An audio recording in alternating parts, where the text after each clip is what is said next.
Hey guys, welcome to part 2 of this drum vlog thingy. We'll just get right into it. So in this video, what I'm going to be doing is doing a couple more of those little recording things where I'm basically just looking for specific things that I need to work on before I do the actual drum tracking, and then we will do the drum tracking and a bit of mixing and stuff, and yeah, that's about it. But before we head on to the first recording thing, I just want to show you that I've got some new sticks. I used to be using these Vic Firth SD9 drivers for a few years. They're pretty good, I like them, but they've been like breaking quite a bit, and I wanted to get something a bit more durable, and I've heard that Vader makes durable sticks, so I got these Power 5Bs with these like special like tips and like they have rim shot guards. It's kind of over the top, I think, but I mean they're doing pretty good so far. But as you can probably see, the top half of the stick is like coated. I'm not sure what it's coated in, frankly, but you can see that it's worn out quite a bit. Like whatever it is, the paint on it has worn out a lot, and you can really see that on the toms, which I don't like how it is leaving these marks on the drums. That's not a good thing, but it has taught me something. If you look at the snare drum here, it might be kind of hard to see, but you can see there's a very clear like circle in the very center of the drum, which is where I've been hitting it. So it's a sound that I've been playing pretty accurately on the snare drum. You know, it could be a bit more accurate, but that's actually pretty good. It's a lot better than I thought I was. But on the toms, you can see that it's kind of all over the place. I really need to work on my accuracy at hitting the center of the toms. But yeah, anyway, we're gonna do one of those little recording session things. So I'm gonna hop into Reaper, get that all started up, and do a quick run through of the song, see how it sounds. Alright, Reaper's rolling. Should also say, you should go check out the part 1 of this video if you haven't already seen it.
Alright, that was really bad, so I'm not even gonna like go listen on it. I'm just gonna do it again because that was my warm-up. That was my warm-up.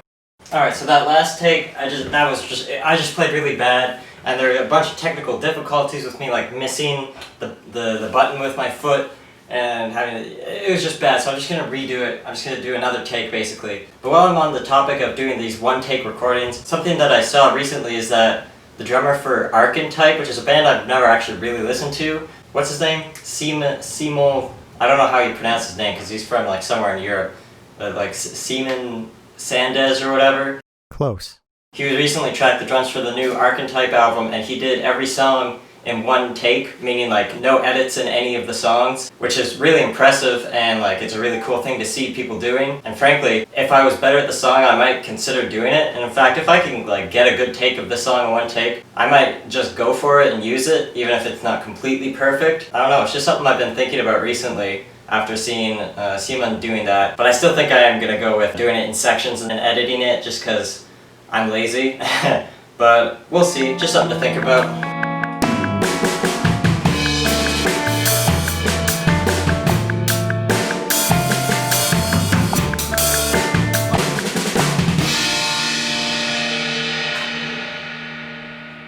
Alright, so that also just sucked a lot, and I made a lot of just dumb mistakes. But we're gonna look at it anyway, because like, whatever. Alright, so, welcome to Reaper. Here we are, in Reaper. Like I said, this take wasn't particularly great. I made lots of silly mistakes, and I know where a lot of those silly mistakes are, so I can you know, not ignore them per se, but I can ignore them knowing that they're just silly mistakes, one-time things, and that with how I'm gonna record this in sections, most likely it'll all work out, it'll be fine. So what I'm looking for is just spots where I'm not perfectly in time or whatever, and it's not obvious to me where I'm playing, and also to do a bit of rough mixing to make sure I can get the sound I want. Right now, the settings on my tracks here are for a Instagram drum video I did the other day, so I think the kick has a lot of highs, so I'm going to kind of, I'll lower the attack of the kick just a tiny little bit, and I'll also take a bit less out of the whatever I have here. I think I just have some saturation, some like distortion going on. I have the kick and I think the snare going into some distortion just to give it a bit more crack, a bit more pop.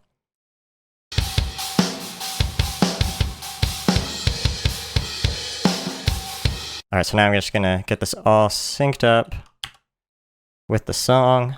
We'll do it with the click version.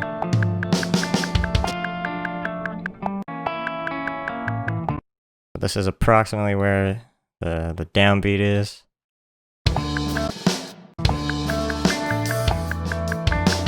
Alright, this should be pretty good.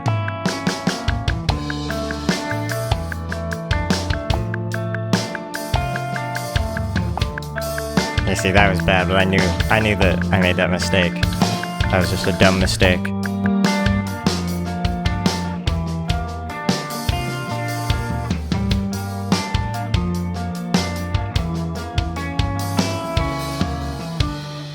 So that section's pretty good. Thinking about it, I might want to play it a little bit softer, because this section is, you know, it's a pretty soft section. I think when it comes to mixing in the production side of this, I'm gonna have to adjust a bunch of like the gates and the compressors and stuff like that, and even some of the EQs like for the snare, just to make this section a bit more mellow. And I've always been worried about this, like these couple bars. Like this last tom hits a little bit late. Like for some reason, those few notes are just really hard to play in time. I don't know why exactly, but anyway, it sounds better than I thought it would, so that's a good sign. All right, moving on. Let's listen to this crescendo. That's okay.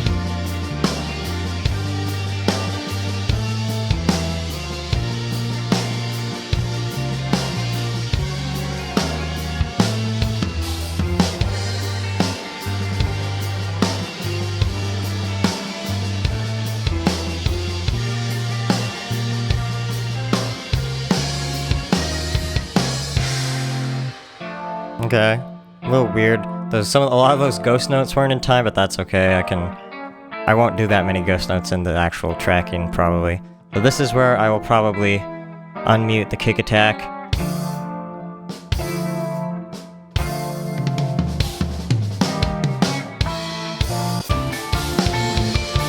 Yeah, I messed up there, I know that.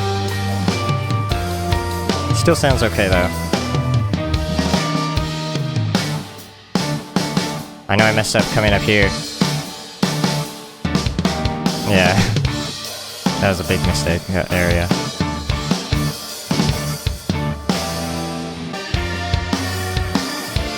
Oh, yeah, see, this is a good example. This one particular bar right here, I'm like rushing it a little bit.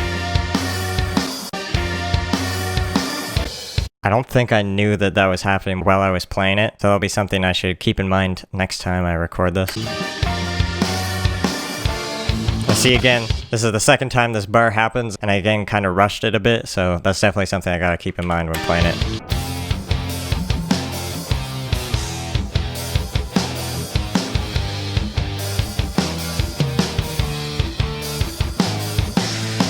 The timing in this section is just all really sloppy.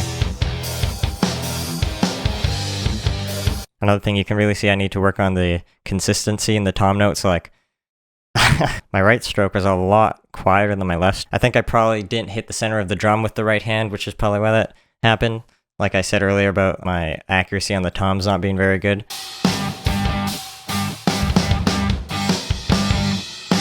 Yeah, I just fucked that up real bad.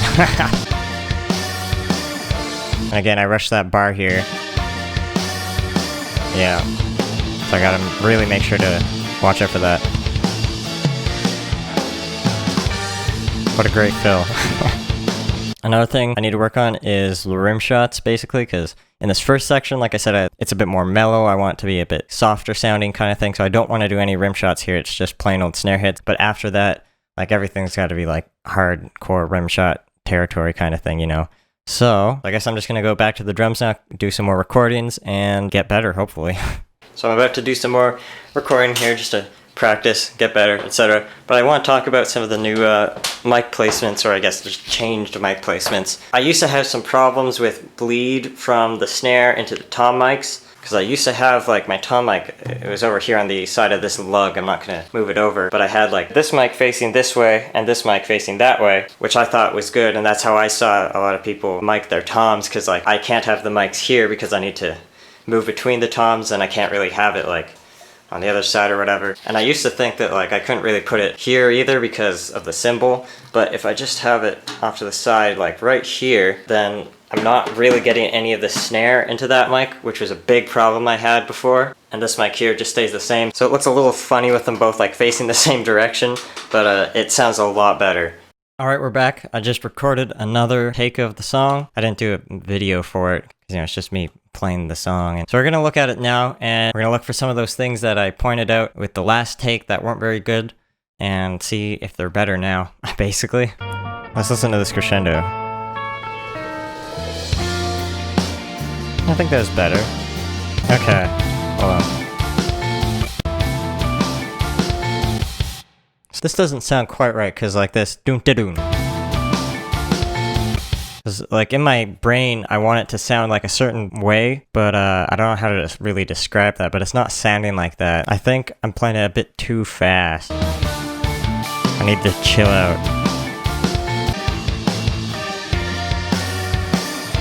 That's better. That bar that I usually rush.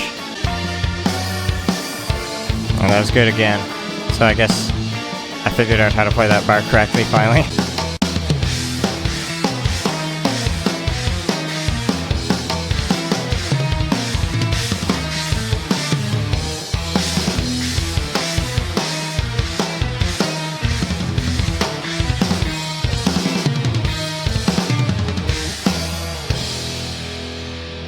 My rim shots there were like really rimmy, so I need to make sure that they're not that rimmy. Alright, so we're getting there. I need to eat lunch, which is another reason why I might be playing a little bit bad, because I'm like hungry. But I'm going to do a little more work on this maybe today. Basically, the next time I have a day off, or like a few days off, I'm going to do another one of these recording things. And if it turns out well, then I'm going to set up everything for tracking and track the drums, hopefully all in one day. Alright, so I'm like actually running out of time. Today I'm gonna try and track the drums. I don't know if I'll be able to get all of it done, but I'm just gonna do it. So first things first, we gotta tune things up basically. I'm gonna go through the toms, make sure they sound good, and that's about it. Alright, so here's a nice little fun fact about this awful drum kit I have. It's not actually that bad, but like it's, you know, it's a $500 drum kit basically. So it's not great. The snare drum, you know, it's pretty good. It's like I don't even know what it's made of, but it's some sort of wood. It's mostly just fine, but something that regularly happens is whenever I rim shot the fuck out of it, if I'm close to one of the lugs, it rapidly like goes out of tune. So I have to like tune it back up. So I'm always trying to like keep it rotated so I'm hitting in between. So I'm hitting in between two of the lugs. It doesn't really work because I guess I kind of rim shot anywhere from like here to here. I don't even know if you can see that. Yeah, that's something I'm gonna have to keep in mind while tracking the drums, is that I'm gonna have to constantly be making sure that this one lug is always tuned up to the rest of the others basically.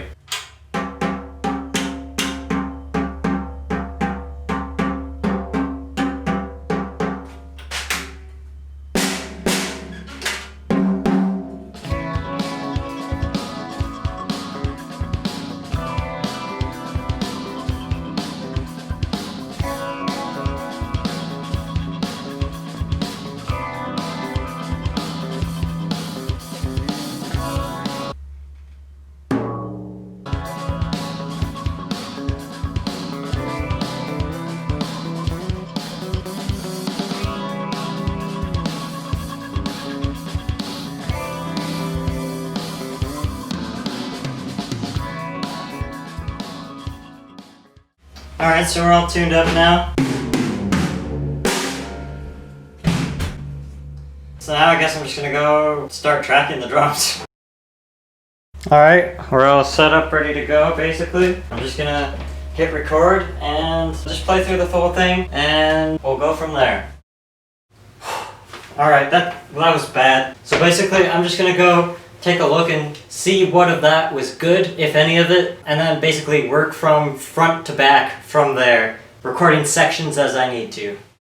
In that first take, I got like a tiny little bit of the last chorus that's pretty good. So I put that in like a section where I keep the good takes basically. And other than that, we're just gonna do the whole thing again.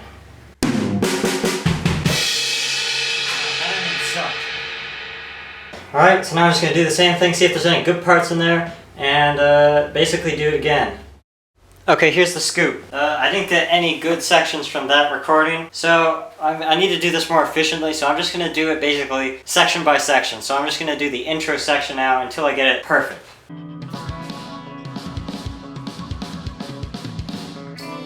We got a few good takes, I think. I'm going to see what I can do in Reaper, see if I can put those together to have one complete good intro. Alright, I've got something I'm pretty happy with for the intro, so now I'm going to move on, basically, just do the next section, make it good. Alright, one more take.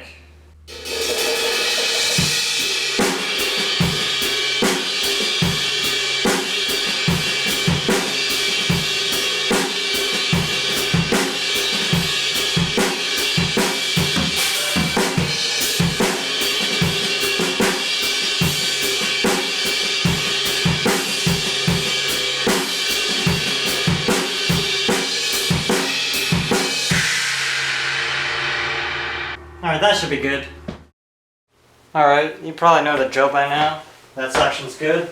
Just gonna move on to the next one. You know, this isn't really the most exciting thing. It's just kind of rinse and repeat. And that's kind of how it is. I don't know how I'm gonna edit this to make it appealing to watch.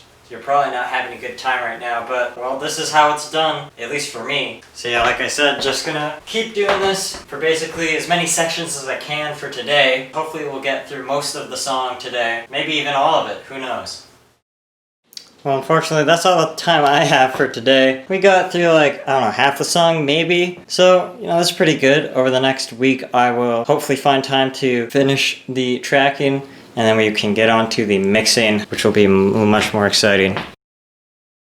Alright, so it's now the next day, in the morning. I have like a spare hour and a half, so I guess I'm going to try and do more of this. But I'm going to try and finish up the next section, and maybe even the section after that, and that will be most of the song done.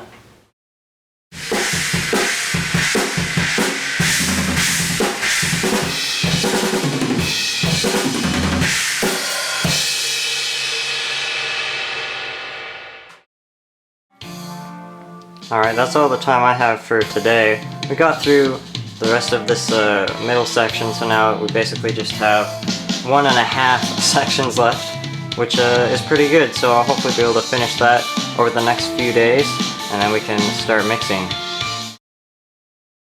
Alright, it's now day 3 of tracking drums for this song. Hopefully this is the final day. This section I'm about to do might end up taking actually quite a while, just because even though it's not really technically that difficult, it's really got to be really tight, so I'm going to be pretty picky with it, so we'll see how long this takes. Alright, that took about an hour for that section, maybe a bit more, I'm not sure. Now we just have basically one section left, and it's pretty small because I already got a good take of this section when I did that full song playthrough on the first day of tracking. So I just gotta record this last little section and then we'll be done.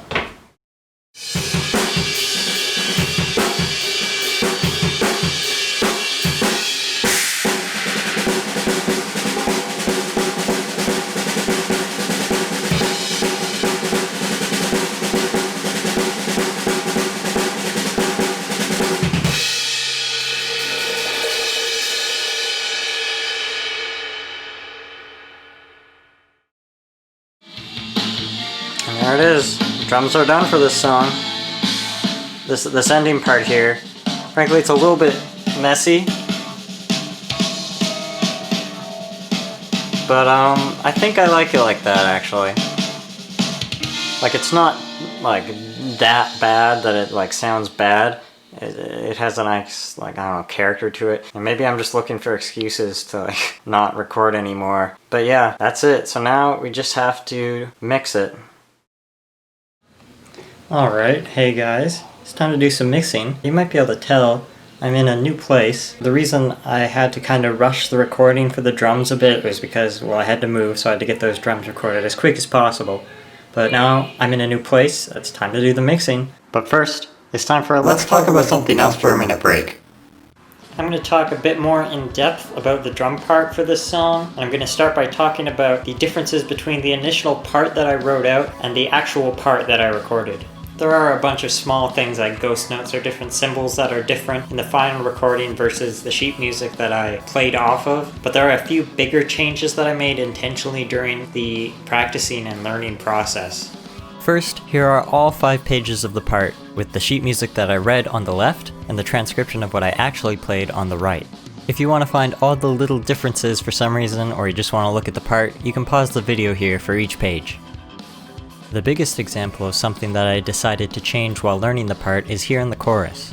In the song, the guitars chug 4 notes starting on beat 2 of every bar, and I originally had the kick and snare play some of those chugs sometimes, but I eventually decided that playing all the chugs all the time sounded a lot better, and even added in the 1 double bass bar in the last chorus to add that little bit of more energy. There's also this section, which I left pretty bare bones, that got splattered with ghost notes. It's still relatively the same, just kick and snare on 1 and 3, but it has a lot more personality. I experimented with adding ghost notes on literally every 8th note, but ended up going with this version, which has a bit of a pattern to it, but it isn't super stale or boring.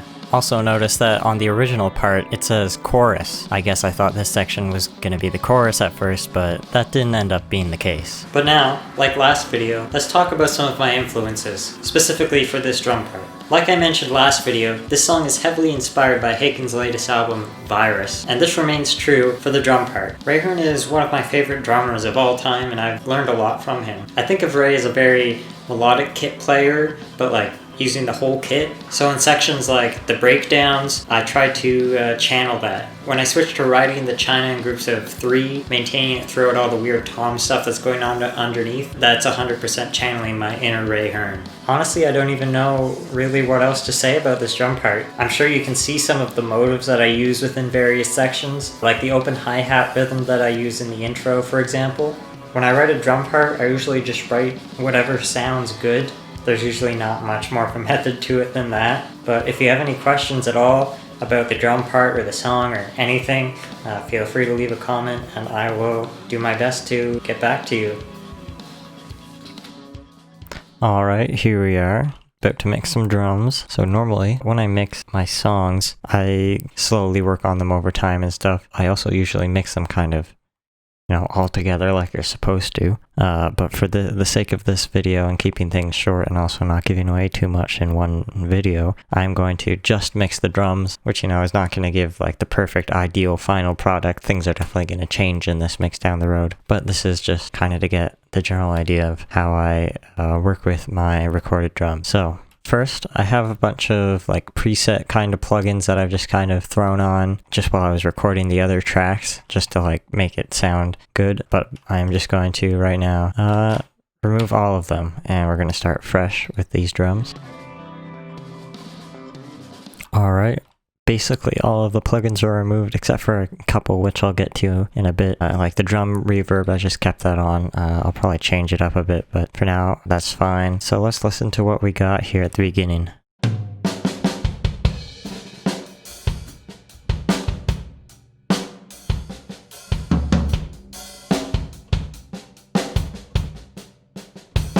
Alright, so we want the snare phase to be off like this, not switched.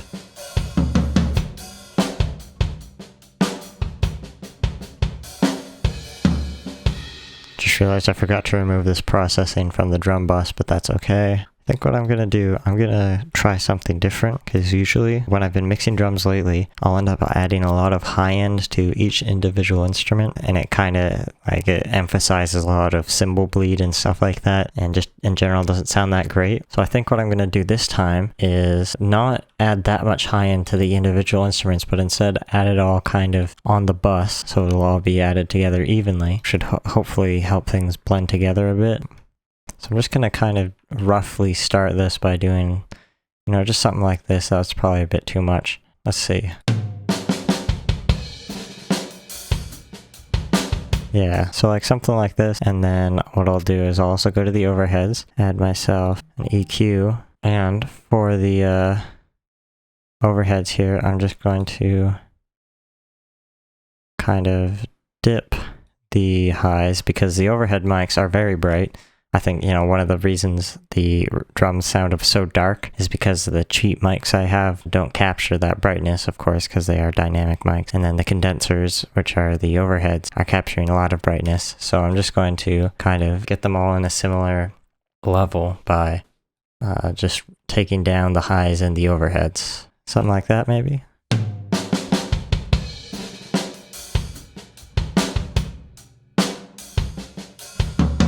I'm also hearing a lot of some harsh frequency especially in the hi-hats. I'm going to try and locate that and just dim that down a bit.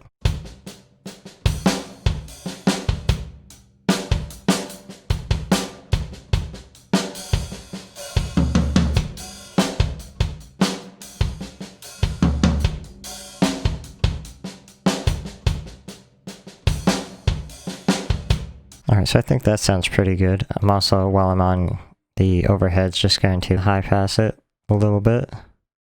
Maybe like, let's say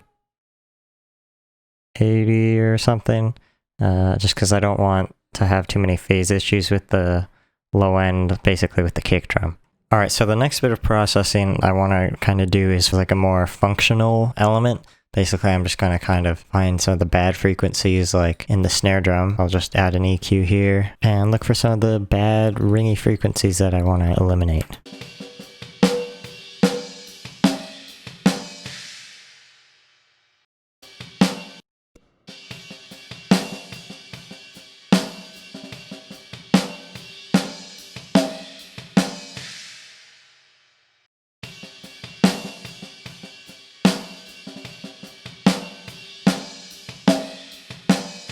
That's a weird one. It only kind of shows up sometimes, just because of like inconsistencies with me hitting the drum, I guess.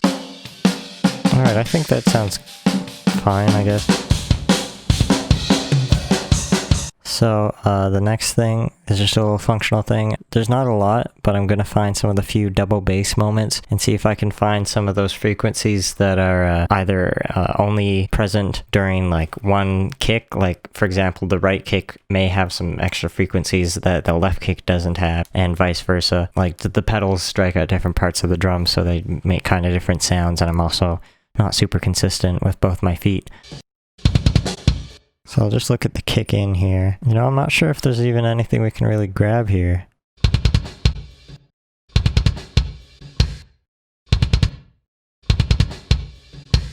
Like, there's definitely a bit of a difference in the sound between the left and the right kick, but I think they honestly sound pretty good at this stage. Maybe once I add a bunch of high end and like saturation to it, like it'll kind of be a bit more present, but we'll see. For now, this is fine. So now I guess I'll just start at the beginning. This part is a bit of a softer section in the song, so I'm gonna have the kick attack start at negative infinite, and it'll go up to a bit louder, but not still too loud, and then it gets louder and all that stuff. Just matching with the dynamic of the song, basically. But I am going to add a gate to the kick attack, take it from the auxiliary, which I am taking from the kick in auxiliary right here, and I'm just going to open it when the kick opens, because my kick attack mic is literally on the bottom of my snare drum, so it's getting a lot of bleed. So I just want it to open with the kick drum. I don't want it to stay active for very long, it's just for the attack, of course.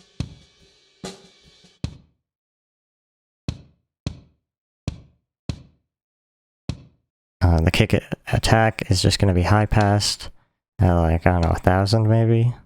maybe not even. Say like 700. And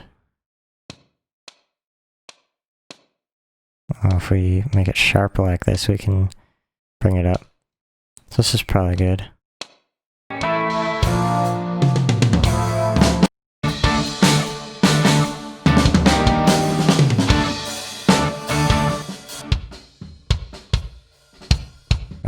Let's add a bit of a high cut, or high pass, sorry.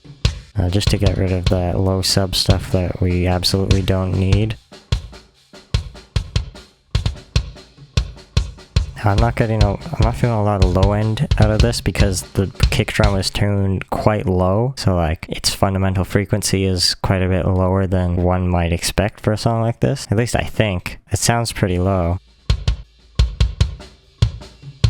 But like, yeah, you can hear around here, around like 100, you get that real nice beef. So we want some of that. And then I'm going to just scoop some of the mids out here. We'll see if we need very much.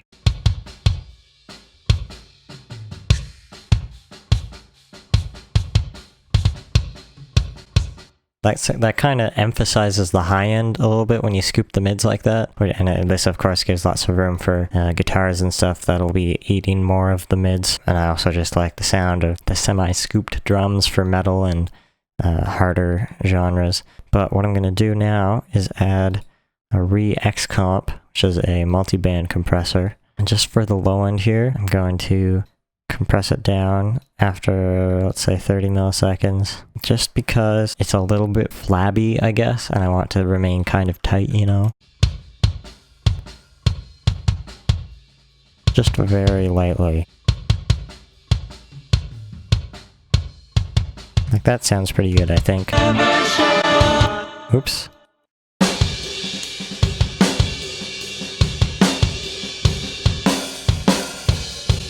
Alright, so that's pretty good. So now, you might see this channel here, Kick Drive Send. This is where we get to some of those plugins I didn't delete, because I have here Camel Crusher, which is a nice little free distortion plugin, basically. So I have these settings for distortion. It's also compressing a little bit, just to give a nice kind of saturation and distortion to the high end, because in front of this I just have an EQ here taking out the low end. In fact, I kind of want to replace this with a Re-EQ, just because this one is a linear phase, whereas the stock Re-EQ is not. So I have the kick in, the snare, and all the toms going into the kick drive send.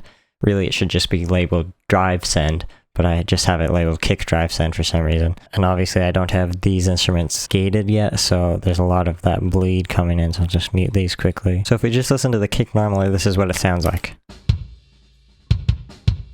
In fact, while we have the kick drive muted, I'm just going to go back into the kick in to add some high-end click.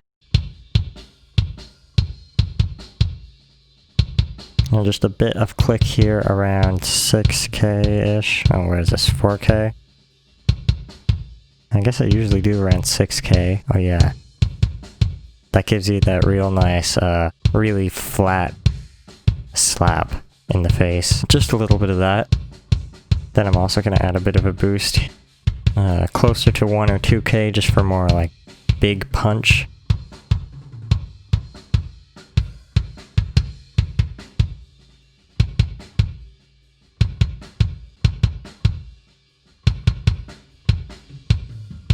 That's probably good enough, I think. So now if we add this kick drive back in, that adds quite a bit of nice oomph. And it really makes that kick click through, cut through the mix.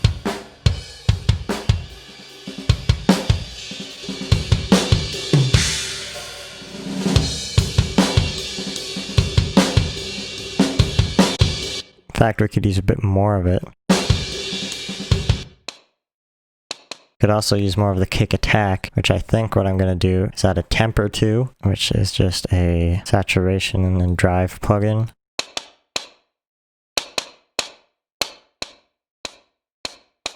Something like that.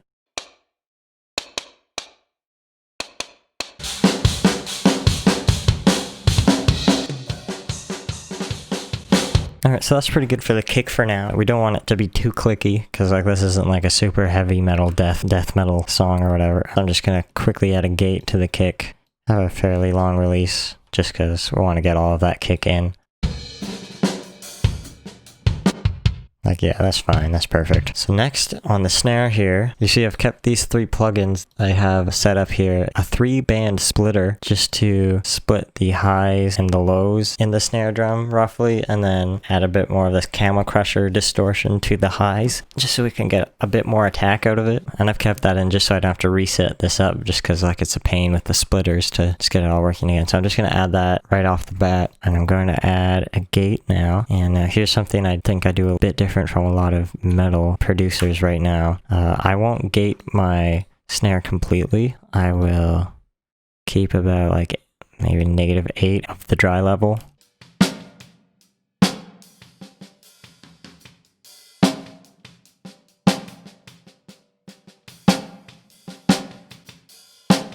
You know, like so. I'm not losing everything out of the snare mic when it's not being whacked, but it's ducked out of the way. It sounds a lot more natural.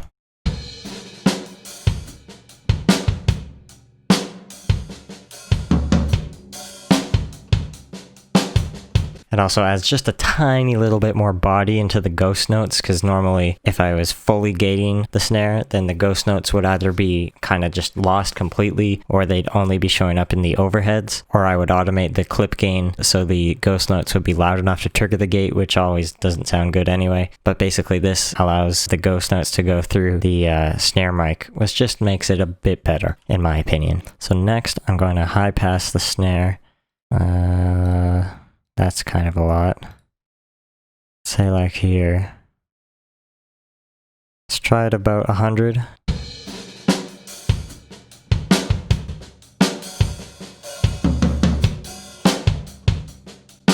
Just to like get rid of that low end stuff we don't need. I like to high pass basically everything on the kit, especially the hand drums, quite a bit, just so the kick has lots of room on its own, doesn't have to worry about, well, phase issues or weird flabbiness coming from ringing in the other mics. So yeah, anyway, next I'm going to add quite a bit of high end here on the snare. Maybe not too much, because we are adding high end on the drum bus, and I'll probably add a little bit more.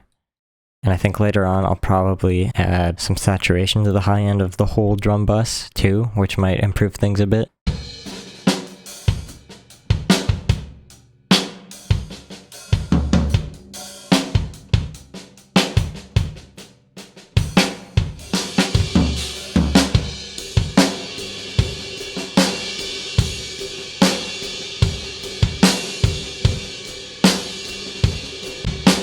Alright, so the high end that we're adding on the drum bus is actually doing quite a bit.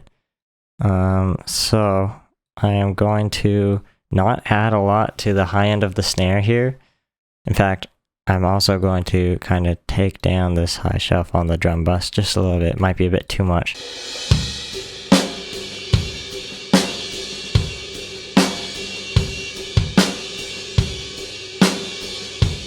Also going to go back to the kick for a second, because I think I need to scoop it a bit more to have it kind of push through a bit more.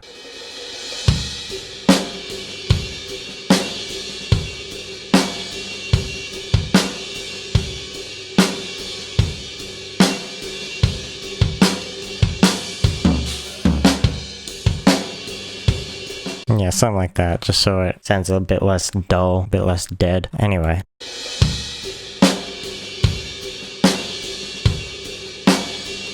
So this is sounding pretty good, especially for this part of the song. I do think we need a bit more of the drum verb. I'll just add a bit more of the snare drum in here.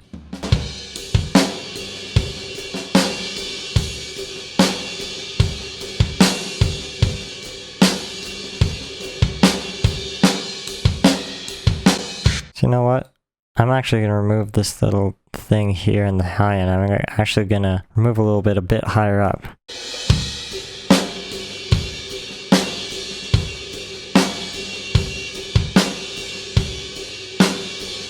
I think that sounds better. And let's just add a compressor. That'll help a lot. I know I didn't add a compressor to the kick yet, so I'm gonna compress the snare and then the toms and then the kick, just so I can kind of match the kick sound to the rest of the drums instead of the other way around, because I kind of want them all to sound a bit, you know, not the same, but kind of uniform, kind of similar, especially in their attack. So that's why I'm going to tune the compressors in this order.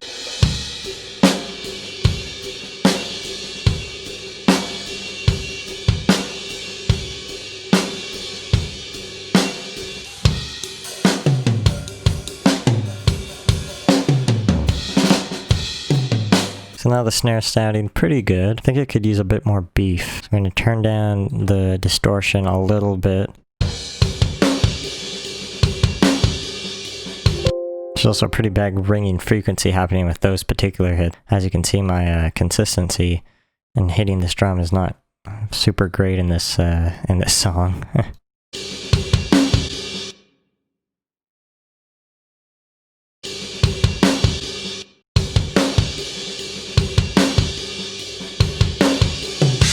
Alright, that's good enough. Just to kind of lower that frequency a little bit. We don't want to remove it completely, because that will just deaden the drum if we remove every frequency we ever hear on a drum. I think that's a pretty good snare sound for now. So we'll move on. Now for the toms, I kind of do a bit of like a method, I guess, where I just gate them. Kind of similarly to the snare, where I'll leave about 8 dB of the dry signal going through. Pre-open it a little bit. I like to do that just so it's kind of right when the drum hits. I don't know. Maybe actually, let's try not doing that, because maybe it'll give a bit of a sharper attack to it, which will give it, well, a sharper attack in your ears, if that makes any sense. That probably didn't even make any sense. So, got a gate here. Let's find a tom heavy place.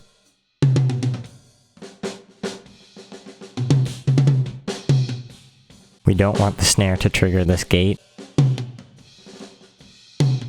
because that's honestly the biggest problem that I have with the gates on this setup. I'll often have to automate the clip gain for the tom just to get rid of the snare hits a little bit, but we'll see what we can do. I'll probably end up doing that a little bit, so that's fine for the gate. We'll add an EQ and a compressor. I'll put the EQ first, and I'm going to switch it to a re-EQ.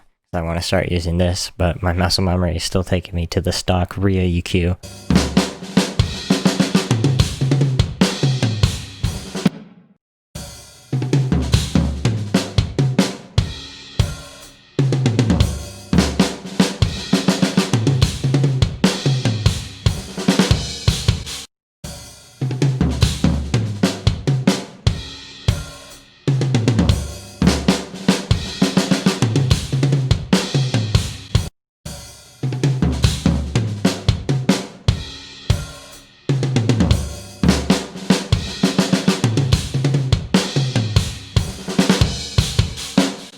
Basically, I'm just kind of adding some bands here for various things, like cutting out this mid-range that I don't really want in the toms and the drums in general, and then adding high-end here for a bit more attack.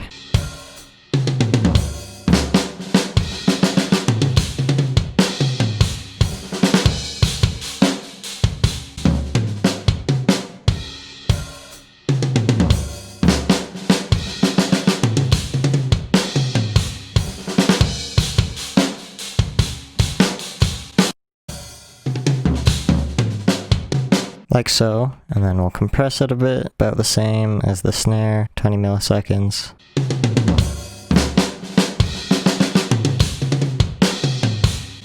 That sounds pretty good. So now I'm just going to copy this, take it over to Tom 2, and paste it in. The first thing I'm going to do is go to the EQ and adjust the EQ to match this tom a bit better.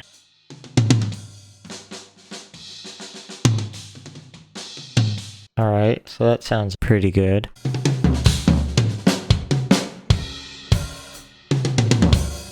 Alright, yeah, toms 1 and 2 now kind of sound like they're peas of a pod. So now I'll take this, copy it down to tom 3. This one will need a bit more work because tom 3 sounds very yucky, frankly.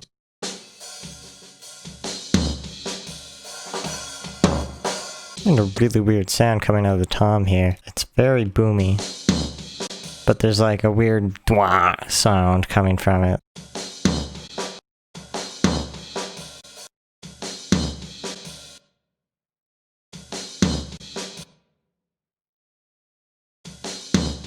Alright, so now the toms sound pretty good, I think.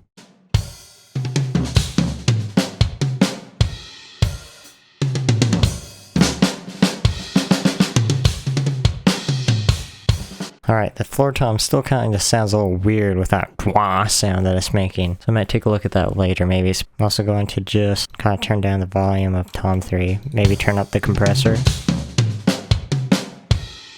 Hit it a bit harder.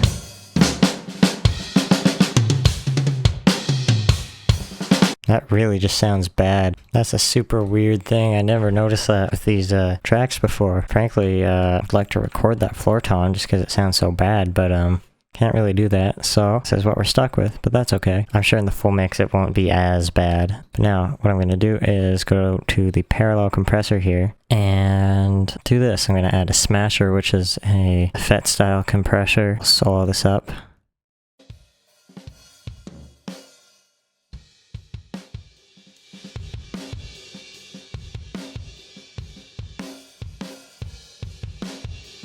Really just want to fucking brutalize these drums. Gonna turn the mix down here on this compressor. And instead do a lot of the work here on the recomp. Slow attack, slow release. Maybe not that slow. Turn on auto release. Still not 100% sure what it does, but it sounds good when I use it a lot of the time. So we're gonna really smash this. Add a bit of a need, just a little bit.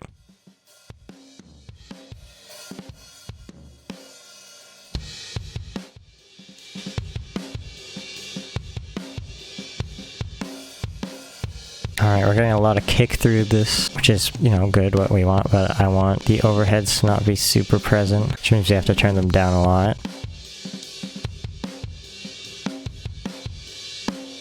Kind of want more snare to help it punch through, so now let's give this a listen.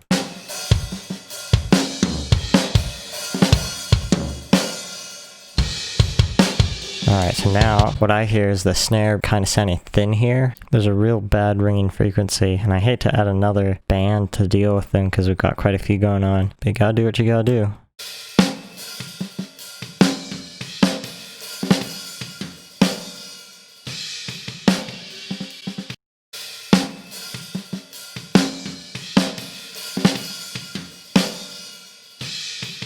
Maybe even I'm just gonna kind of increase this band. Take away a bit more mids. That'll also just kind of help with cleaning up the snare, hopefully. So that sounds good. What I'm doing now is adding a bit more of the toms to the reverb, the drum verb that is, just because I want them to have a bit more of that ringing going on. So roughly the same amount.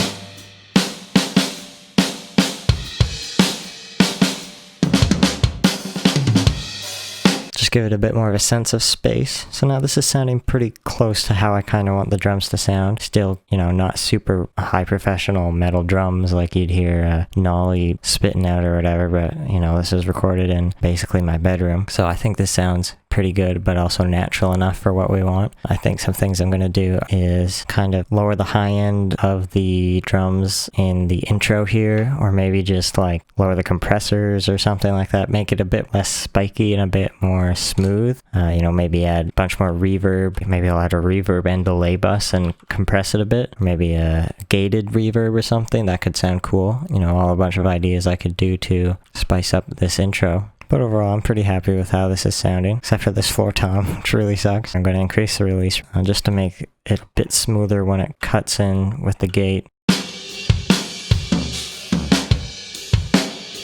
You know, something like that. I haven't really touched the drum bus that much, but you can see here I have this analog channel simulator, and I just have these knobs turned up a bit because I think it makes it sound good, and I have the drive all the way up. I'm kind of just pushing on the drum bus a bit here. Makes it a bit more warm and natural. It's like kind of like a bit of glue to glue everything together. That's kind of how it sounds to me anyway.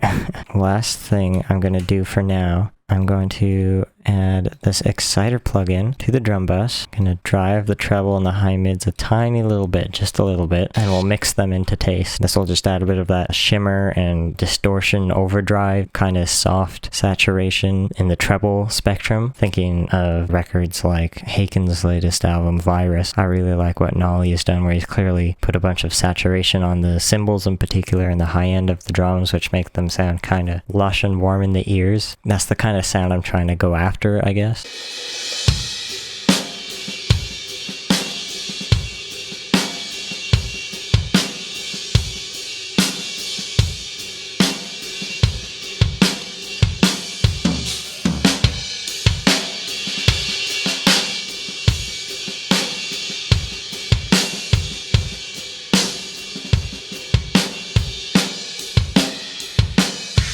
So you can also hear that I'm going to need to do some work on the gates, especially with the toms, maybe do some volume automation there to clean things up a little bit. I think this sounds pretty good. What I'm going to do on the snare is add a limiter just to kind of push it a bit more in your face. Go to this chorus area here.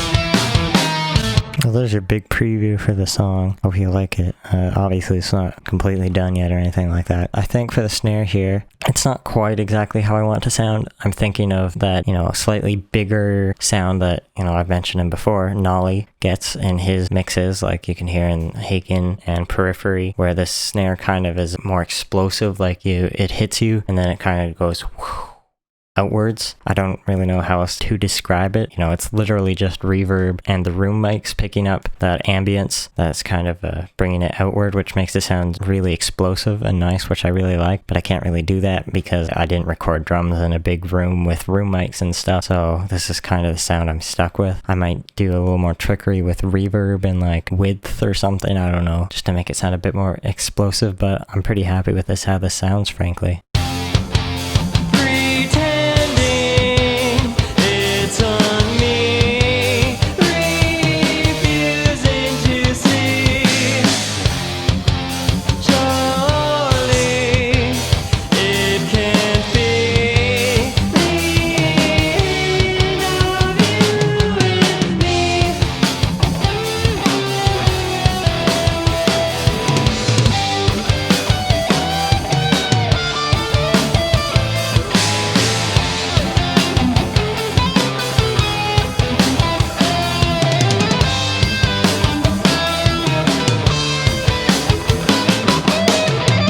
One thing I haven't done is put a real compressor on the drum bus. Actually, I have. This is also really smashing it, where I kind of want the peaks to come through a bit more, so I'm also going to add recomp.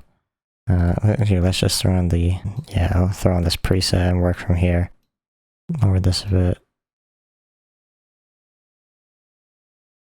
Alright, let's see what this is like. I'll put this after the smasher.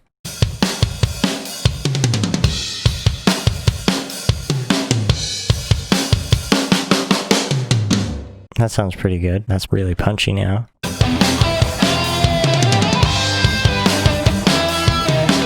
Kind of getting a lot more high end off the tom 1 than the other tom, so I'm just going to lower that by a tiny bit. That's a bit better. Here's a good example of a spot where I need to just clip gain out the snare hit a little bit, just so it doesn't show up in the tom 1. I think it's showing up in floor tom. There we go, yeah, because that's a really loud rim shot there. I'm going to turn the drum verb up just a bit.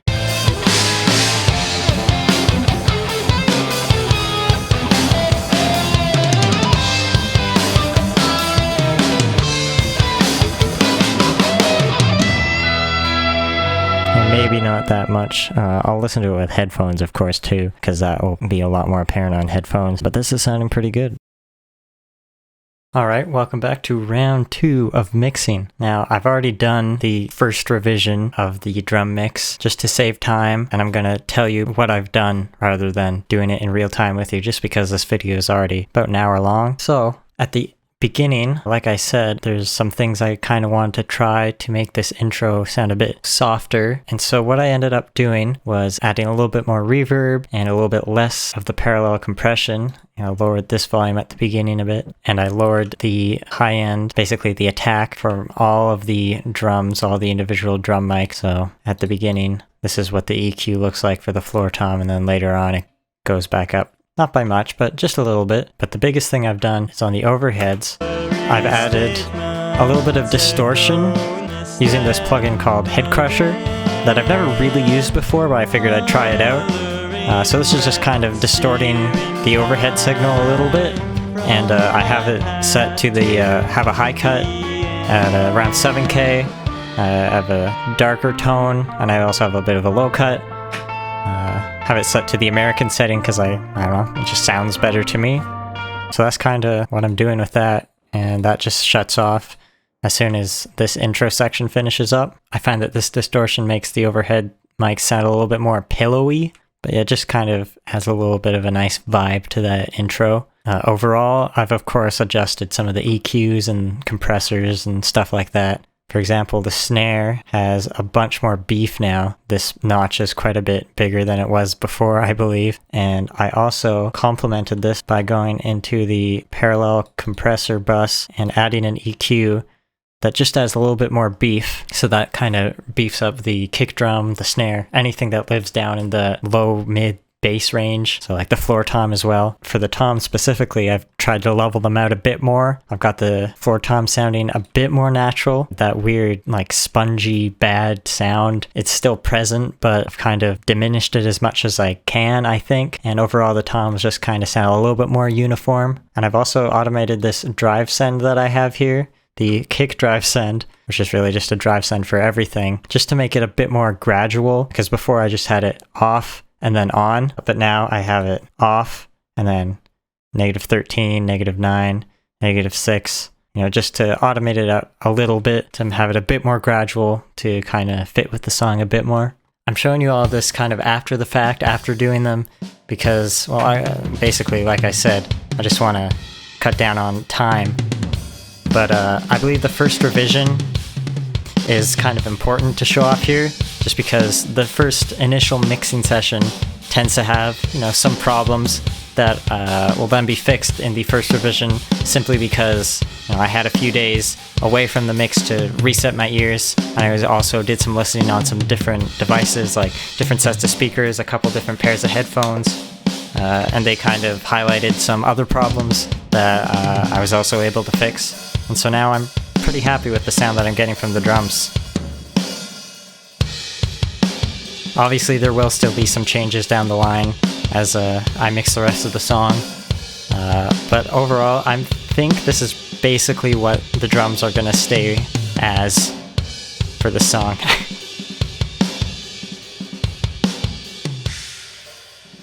Well, there it is. That's the whole thing. It's basically the entire process of that drum part. If you want to listen to this song, it'll be available on my next album, which will come out sometime in the future, and you'll be able to find it on Bandcamp. The link is in the description. If you go there now, you can check out my first album, Red. Give that a listen.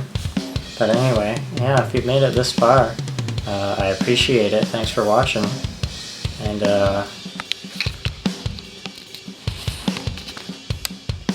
bye.